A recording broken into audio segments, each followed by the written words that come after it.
میں ماہر روحانی علوم غاطب علی شاہ تمام دوستوں کو میری طرف سے السلام علیکم۔ اس ویڈیو میں 28 دسمبر بروز بدھ کے دن بارے جو ہے علمی معلومات کہ آپ کا دن کیسا گزرے گا۔ بدھ کے دن 11 ستارے ایک دوسرے سے اینگل بنا رہے ہیں، 80% نیک اثرات دیں گے اور 20% نیس اثرات۔ مجموعی طور پر بدھ کا دن اچھا ہے، مگر 4 سے 6 بجے تک کا وقت نیس ہوگا۔ یہ اثرات تمام برج والے کیسے محسوس کریں گے؟ ترتیب وار ان کی تفصیل اس طرح ہے۔ برج حمل یعنی جسے ایریس کہتے ہیں، یہ لوگ جو ہے خاندانی معاملات، نقصان، غلطی، کمزوری، منافقت کا سامنا ہو سکتا ہے، مگر مالی معاملات ان کے لیے بہتر ہوں گے۔ برج ثور یعنی ٹیورس، یہ لوگ جو ہیں سفر، گفتگو، قریبی لوگ پریشانی دینے کا سبب بن سکتے ہیں، مگر ذاتی اور شراکتی معاملات ان کے لیے اچھے ہوں گے۔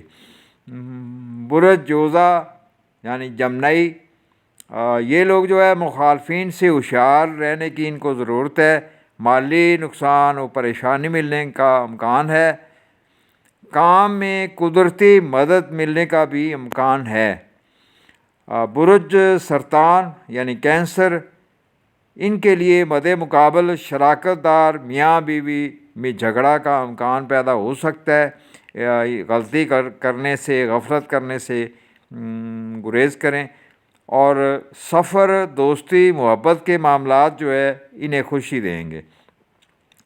برج اسد یعنی لیو، ان کے لیے غفلت و غلطی سے ناکامی اور مخالفت پیدا ہو سکتی ہے۔ یہ ذرا احتیاط کریں کہ اوور گفتگو یا اوور ایکٹنگ نہ ہوں، مگر کام، کیریئر، خاندانی حالات بہتر ہوں گے۔ اس کے بعد آ گیا برج شملہ جسے ورگو کہتے ہیں۔ دوستی اور محبت کے معاملات پریشانی کا سبب ہو سکتے ہیں، مگر سفر، قانونی معاملات میں بہتری اور فائدہ ملنے کا امکان ہے انہیں۔ برج میزان جسے لیبرا کہتے ہیں انگلش میں، یہ لوگ جو ہیں کام، کیریئر، خاندانی معاملات میں پریشانی اور ناکامی کا سامنا ہوگا ان کو، مگر اچانک مالی معاملات میں بہتری کا امکان بھی ہے۔ برج عقرب جسے اسکارپیو کہتے ہیں، یہ لوگ جو ہے ذاتی اور شراکتی معاملات میں اچھی کوشش ان کے لیے بہتری لائے گی، مگر سفر، مواصلات، قانونی معاملات ناکامی اور پریشانی پیدا کر سکتے ہیں۔ برج قوس جسے سیکٹیریس بھی کہتے ہیں،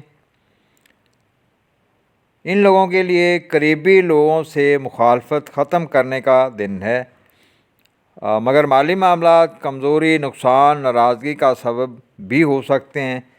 ذرا اس ناراضگی کے حوالے سے جو ہے ذرا احتیاط۔